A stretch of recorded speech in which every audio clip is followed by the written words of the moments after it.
is making sculpture a spiritual act. There's a lot of areas where joy and beauty get left behind, and I wanted to think of it as a radical act. I've taken a lot of risk, but I know what I'm doing and I'm fearless.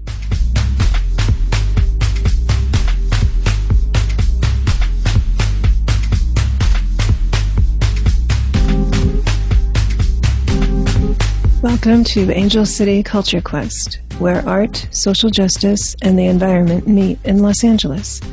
I am your host, Melina Paris, and I welcome you to this episode.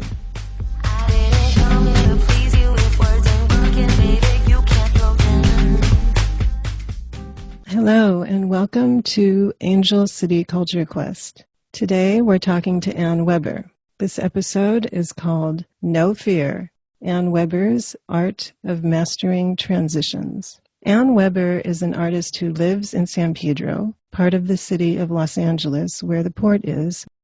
She has been transforming common cardboard boxes into sculpture since 1991. Ann earned a BA in art history from Purdue University and a Master of Fine Art in Sculpture from the California College of Arts and Crafts. Ann's artistry background began with ceramics. After 15 years making functional pottery, she left New York City for California to study with renowned ceramic sculptor Viola Frey at California College of Arts and Crafts in Oakland.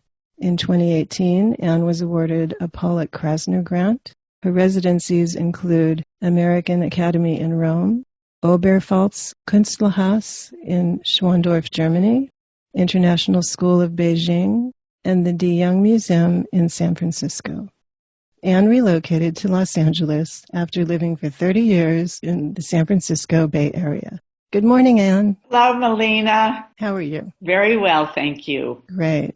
I'd like for a moment to talk about your influences. When you first started working in cardboard in 1991, you said your initial inspiration was Frank Gehry's cardboard chairs. I think that was the Wiggle chair, is that correct? Well, he did a variety of furniture, and certainly that was one of them. Yeah, it was a chair with its base bent into an S shape. Quite an interesting look. And then you had mentioned that because of that, you owed a great debt to Frank Gehry. And a few of the many artists that you're inspired by include sculptors Louise Bourgeois, Louise Nevelson, and Eva Hesse. But your last body of work, titled Pedro Boogie Woogie, influenced by pioneer abstract artist Piet Mondrian, used that iconic yellow, red, and blue from his piece Broadway Boogie Woogie. And much of your work is inspired from your personal life. Now, I want our listeners to know that in our show notes, we're going to give a detailed background of Ann's start in her artistry. So be sure to look at that because it's very interesting and it speaks to a lot of her art in mastering transitions. Now I want to discuss your transition from clay to cardboard. In terms of your work with your cardboard, you said you went from being a functional potter, throwing shapes on the wheel, to throwing abstract shapes, and you were thinking like an artist instead of a functional craftsperson. Can you talk about that transformation from potter to artist? Sure. When I first started graduate school, I had come fresh from New York City where I was running a production pottery studio in the meatpacking district. And I had really no idea how I was going to switch from making functional pottery to creating art. Viola Frey was using clay as an art form. And there really were very few potter's wheels in the graduate studios at the time. So I had to dig one out of the closet because I was going to try to make functional pottery, but still sort of transform those cups and bowls and plates into something more abstract by maybe piling them up or doing something different with them. And one of the things that Viola said to me was, go look at some real art. Go look at Kandinsky. And so I dutifully went to the library and checked out a book on Kandinsky, and I propped it in front of the potter's wheel, one of his paintings, and I started to throw the shapes in the painting. because I could throw anything. I'd been throwing for 15 years. So that was a eureka moment for me, because that was when I started to get away from making plates and bowls and cups to making these strange, exotic forms that I could pile up, and eventually, after throwing these forms for a while, I started making them in larger shapes and coil built methods using some of Viola's techniques. Wow.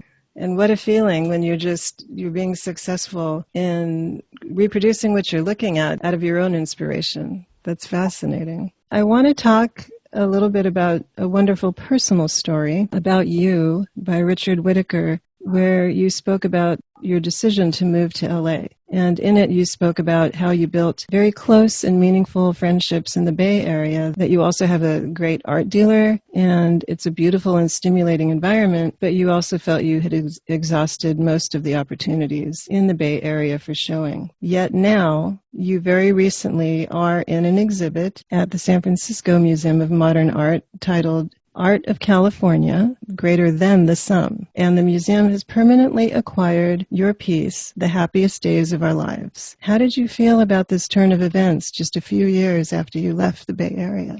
Richard Whittaker is a remarkable interviewer, and he has been publishing a magazine called Works and Conversations, in which he interviews artists and tells their story, and he gets you to talk about a lot of personal things that happened to you. But I was really excited to be featured in one of his magazines. The story about moving to Los Angeles occurred when I ran into a friend of mine who had been living in San Francisco but had recently moved to Los Angeles, and his name is Josh Hagler, and he moved with his partner Maya Rusnick, and he said that he had more attention for his work in 8 months in Los Angeles than 12 years in San Francisco. And I thought, oh no, I've missed the boat. I feel like I couldn't imagine leaving the Bay Area after I'd been there for 30 years. But then the next day I woke up and I thought, well, I've got 20 years left. I could sublet my studio and just go down and check it out and see if that might happen. And I called Joni in Santa Monica and said, could I stay with you for a month or two and find a studio? And she said, sure. So I figured I had 20 years left. I was 65, and that was plenty of time to go down and see for myself if there were as many opportunities as Josh had said. Yeah, about how it felt to have my work acquired by SF MoMA. I feel like it was about time. That was a wonderful experience.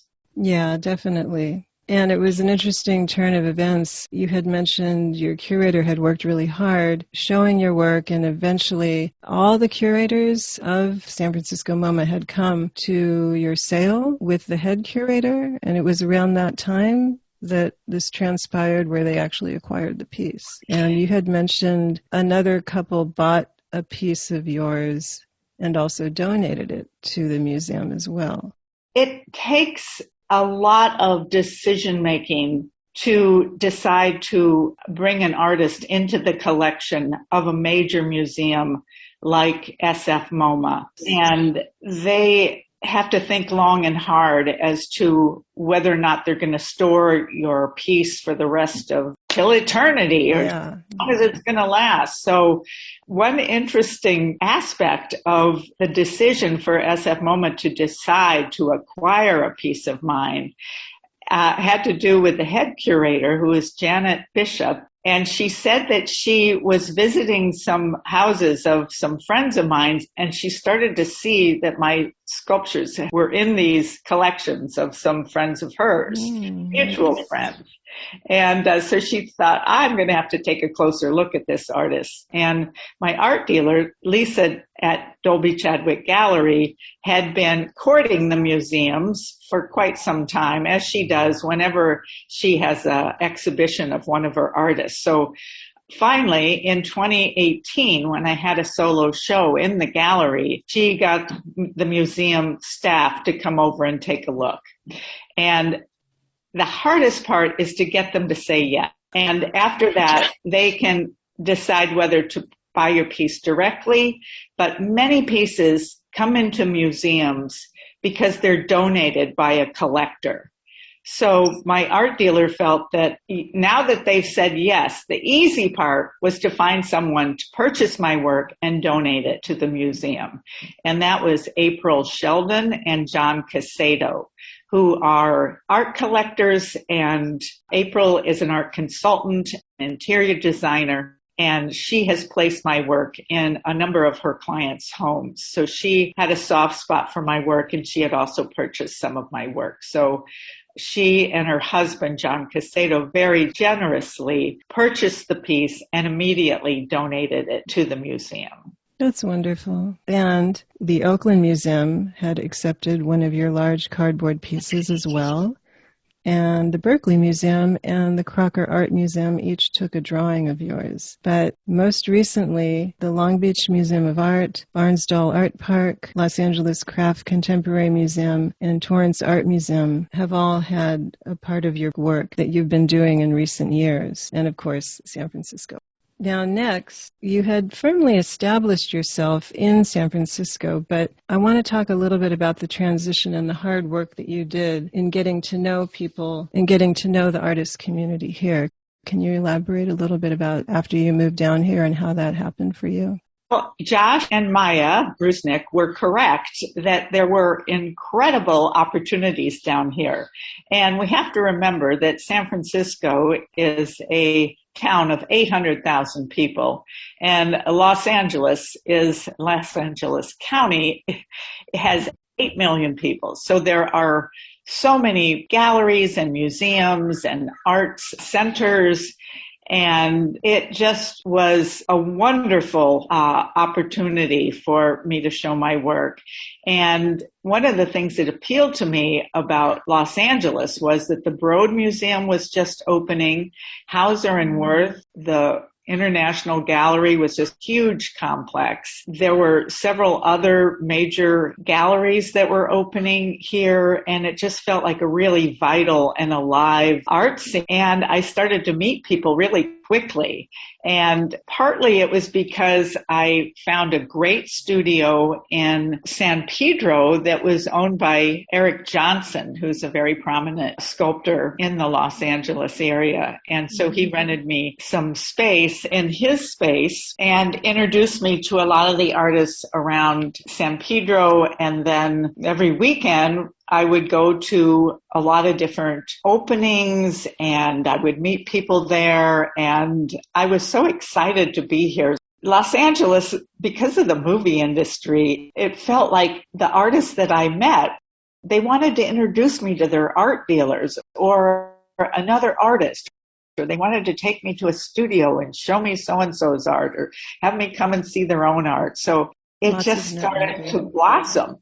And I also have a history of having dinner parties, and I've been doing this for decades. And I like to invite curators and artists and writers and people that I don't necessarily know, but I will send out an invitation and then I'll include the guest list and their websites. So even though people didn't know me, they were interested in getting to know the writers or the curators, and curators and writers were interested in particular artists because I tried to choose people that were doing well and that would benefit from this. That's a wonderful idea, and bringing people together and the networking, like you mentioned. And you've been to one of those dinner parties, I was just going to say, they're so fun. And the food is delicious, the beverages are delicious, and I think it's a wonderful idea because all these people are circulating, and it's wonderful to meet more people in the areas that you work in and find inspiration in. And I like to go around the table and have people sort of introduce at the beginning so that somebody might bring a book that they're working on or a show announcement or a catalog, so that before we sit down, you're not just talking to the person next to you. We tend to have one conversation. Usually it's about 8 people. So if you know a little bit about somebody or you've checked out their website, then I have found that there is a real cross-pollination. As an example, one dinner party, I invited Tulsa. She's the editor at Artillery Magazine, and she also brought Ezra Jean Black, who is one of the writers. And at that dinner party, I invited Amy Erickson, who's the director of Angels Gate Cultural Center. And I really wanted the Cultural Center to start buying advertisements in Artillery Magazine, and it happened. And so I feel like that's just one example of how we can support each other in very real ways. Yeah, that's amazing, and quite a great connection that you established. You also mentioned Angels Gate Cultural Center as one of the reasons you love San Pedro, and you've been associated with them for some time now. You did speak a lot about earlier when you first moved here that you fell in love with the area, in addition to the fact of being able to work here because of the surroundings. Can you talk about that a little bit? And then I want to talk more about Angels Gate. Well, I had never heard of San Pedro. And in fact, when I first moved down here and was staying with my friend, I had a list of a lot of different places to visit in Los Angeles. So every day I'd jump in my car. I could not have moved here without Siri and GPS to guide me around the city. I was never afraid to go anywhere because I knew she would never get me lost. So I would visit all these different places. And then one time I was at a show, it was called The White Show, and it was at the Loft at Liz's on La Brea. Mm-hmm. And there was an artist in the show, and his work was, I loved his work, Eric Johnson. I said, I have a vague recollection of crossing paths with him. So I looked him up, and he said, yeah. I said I was from the Bay Area. He remembered my work, and so he said, why don't you come out to San Pedro? And so I did, and I couldn't believe it. His studio was only 4 blocks from the waterfront. After I visited him, and I started driving around in a bigger circle like I do when I'm trying to get to know an area. And I found that the ocean was like 10 blocks away and the marina was so close. And I also couldn't believe when I was driving on the 110, all the refineries and all the cranes and this really incredible muscular landscape. But then there was so much beauty because you drive a little bit farther and there's the Frank Gehry building, the Cabrillo Marina. There was the beautiful beach. The Pacific Ocean was right there. Yeah. I thought I died and gone to heaven. When I was thinking about where I would be in Los Angeles, I thought I'd be in a strip mall or I'd be in some building downtown at some high-rise old building in the garment district, right. In a concrete jungle. I never imagined that I'd be living on the coast. So I'm very grateful to Eric Johnson because he rented me a great studio space in his building, and I was able to move in with an empty studio, and because I had left everything up in the Bay Area. Yeah, that was a very big leap, and especially at that time in your life, and obviously you had faith, and that's a wonderful thing. This is part of your fearlessness. And there was a quote that you mentioned. Do you remember it by President Obama? Oh, yes. He says, I know what I'm doing and I'm fearless. Yeah. So that's one of the benefits of being a little older, although I can tell you I've taken a lot of risk throughout my life. And I think that's one of the things that artists tend to do. Right. Well, they have to. That's kind of the nature of the work, I think. Now, let's talk a little bit about Angels Gate Cultural Center. You originally thought you'd work in your 550 square foot garage, and you had the storage unit in the Bay Area, but ultimately it was expensive and you didn't like working in the garage. I'll let you tell the rest of that. Well, first of all, I had to make a decision because the studio that I was living in the Bay Area is called the 45th Street Emeryville Artists Cooperative. And 56 artists own 3 buildings. And there's 56 studios in these buildings. Emeryville is right between Oakland and Berkeley. We cooperatively own these buildings, which means that we have a board. We have bylaws, and then we have a board of directors, which is made up of us, and we're serving on the board to make decisions about things that come up.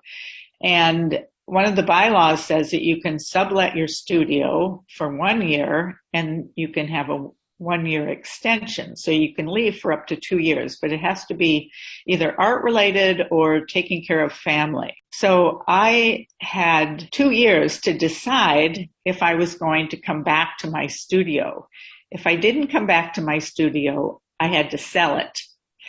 And when you sell it, you sell it for the same price that you did when you're going, so that we always have studios that are way, way, way below market value, so that their artists can have an opportunity to have a good space. That's wonderful. So one of the things about San Pedro that I realized is not only was the original space that I rented from Eric affordable, I had 800 square foot studio, great big windows in the front. And I started to look around and think that maybe I would be able to buy something here.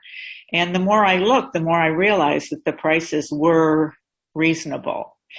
So after about a year and a half of being in San Pedro, I found a house between, it was below Gaffey. And the closer you are to the ocean, the less expensive the houses were, because people tend to like to live up above the Gaffey and looking down on everybody else.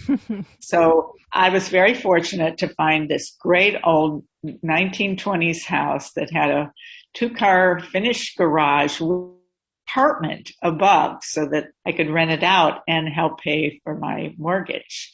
So I thought everything was great, but I did have this, as you said, a storage unit that I was paying for, and I decided that I didn't like working in the garage. It felt too pokey. I was aware that Angels Gate had studios for artists, and that was only about 10 blocks from my house.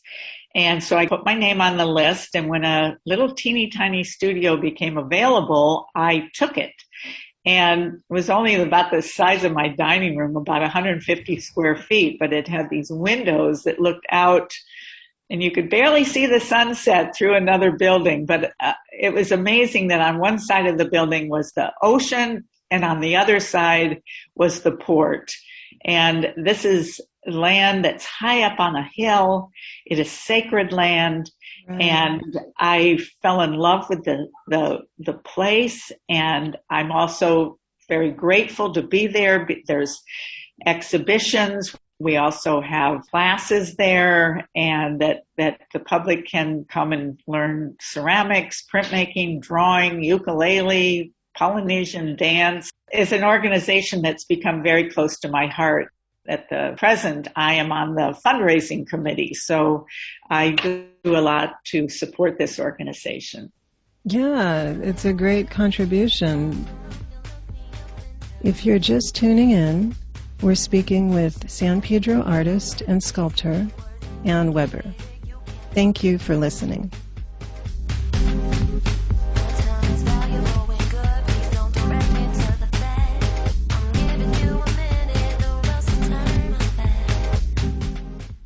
You're very active in Rome, where you have the residency, and you mentioned that you're on their development committee as well. So you have this other side, you have the artistic side, but then you have this sort of very hands-on practical side too.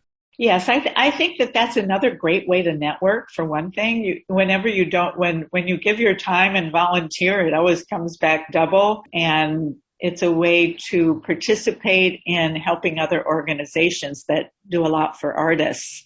Yeah. I'll talk a little bit about the American Academy in Rome, and that is a organization that's been around for over 100 years. They are the ones that give the Rome Prize.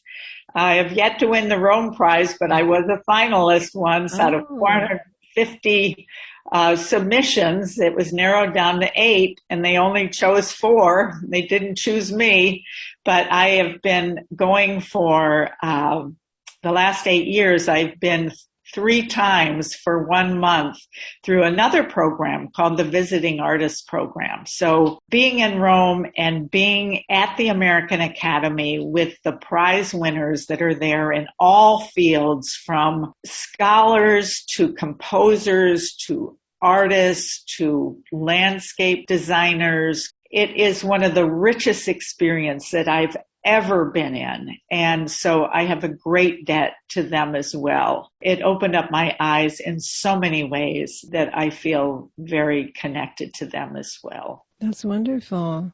I just want to grab onto one thing. You said it opened your eyes in so many ways. Can you speak to maybe one of those ways? Well, I think that it's the intellectual pursuit that I never felt I had been exposed to. I was raised in the Midwest. I'm from Evansville, Indiana, which is where I spent most of my life. I never went to museums. I never went to the symphony. I have 3 sisters. My parents are very conservative, as well as my sisters.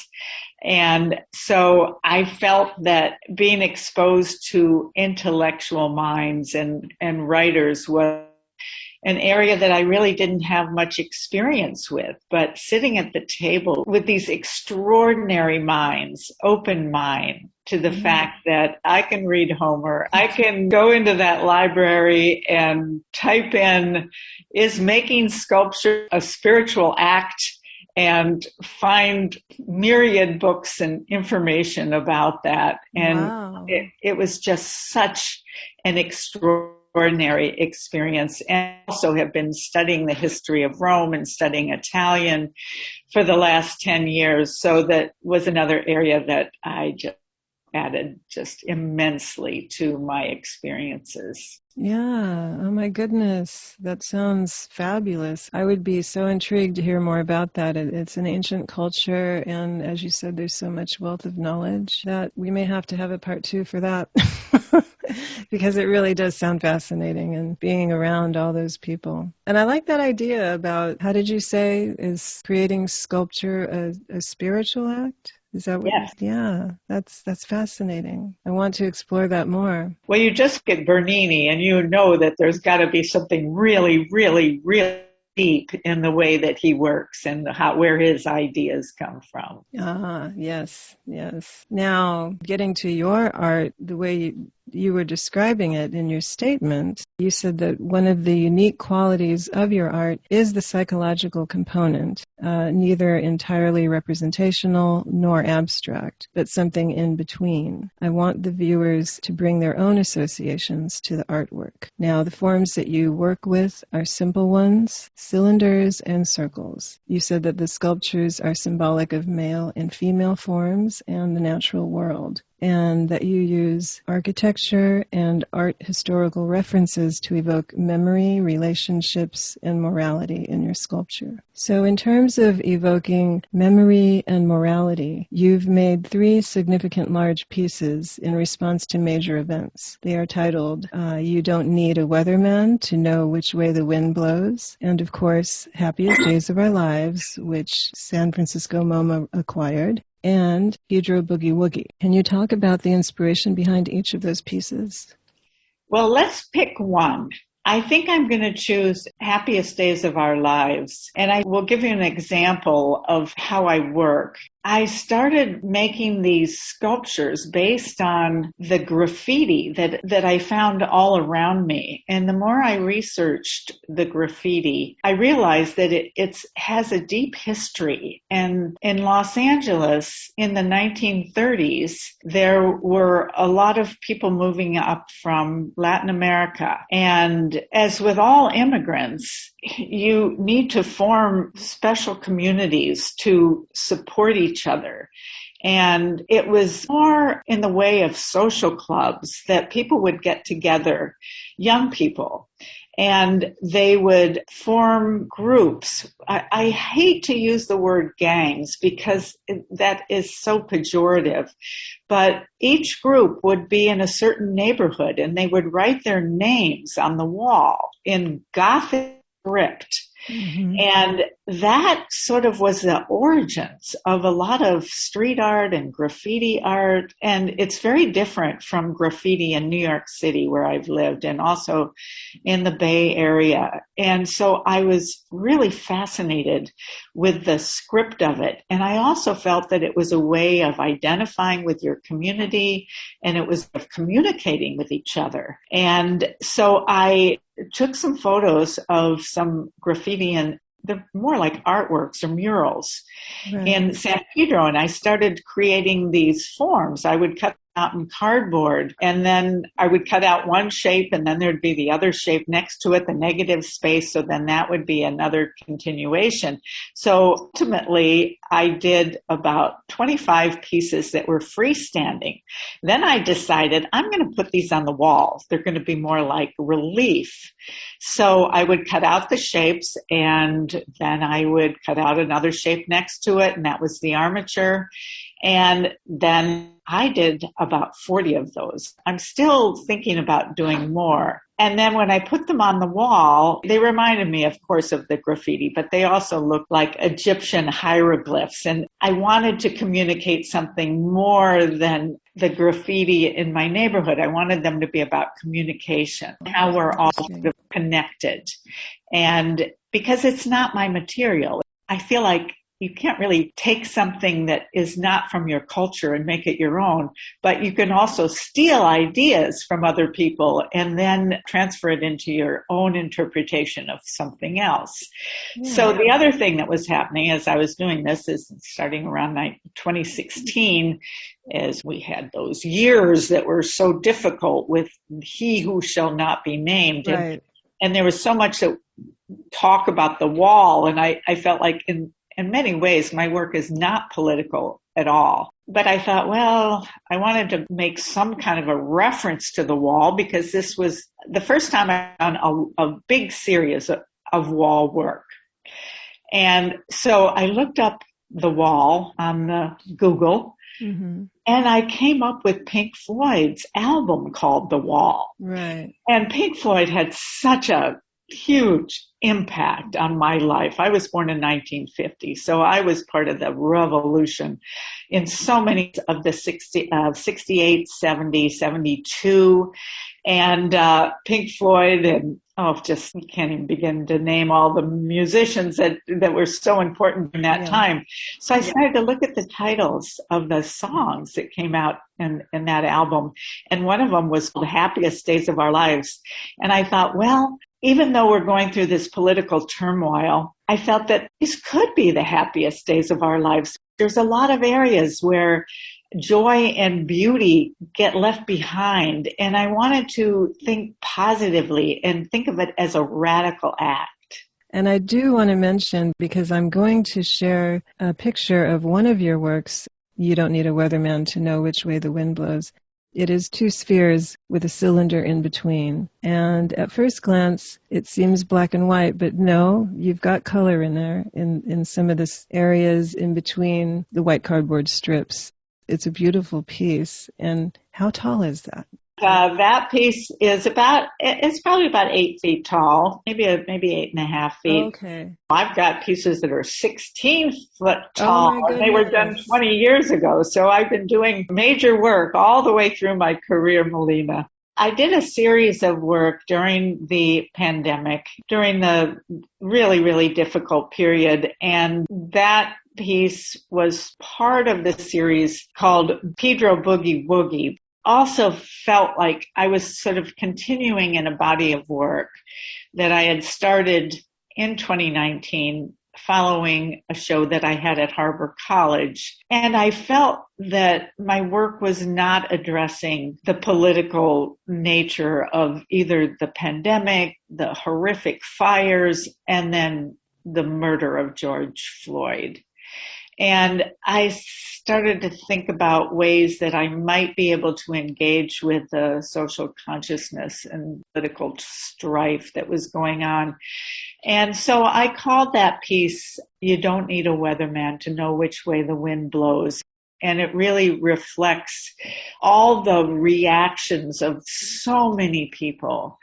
And it comes from the Bob Dylan song. And it really is about the winds of change that is brought about by people acting up and acting out and really working hard to make change. Yeah, much needed change. And I think you had mentioned it's addressing that we need to pay attention. It's a beautiful piece, and it being so large in stature, I think just complements your statement as well. Lastly, you also created a series of pieces as an homage to people who helped you through what you call your period of obstacles. The series was called Personages. Can you speak a little bit about that? Yes. I think everyone goes through period obstacles. So I was just one of many. But I was sick and I went through treatment for a year and then took a year to recover from it. And I had no idea so many people loved me. And I oftentimes think that a health crisis can really wake you up and make you aware of what is important in the world. And I decided to do an homage to all the people that had helped me get through this. And so it was inspired by these pieces that I had seen years and years and years ago at the Guggenheim of Louise Bourgeois' grouping called the Personages, which is just a French word for figures. And so I would start by drawing, putting a big piece of cardboard on the floor, a 4x8 foot piece, and then I would draw a shape, and then I would see the shape next to it, which was the negative space, and then that would become another piece, and then another piece after that, and eventually there were probably about 25 of those. And so besides being an homage to all that had got me through this, it was how you take an experience and make art out of it. And from the personal, I think it became universal because it really did teach me or make me think about the connectivity of all things and all beings. That's a beautiful sentiment, and it's a beautiful way of expressing yourself. Ann Weber, thank you so much for your time and for sharing your art of mastering transitions with us on Angel City Culture Quest. And thank you for being here with us today. You are most welcome, and thank you for having me. To see Ann's work, go to AnnWeberSculpture.com, and you can also find her on Instagram at Ann Weber Sculpture.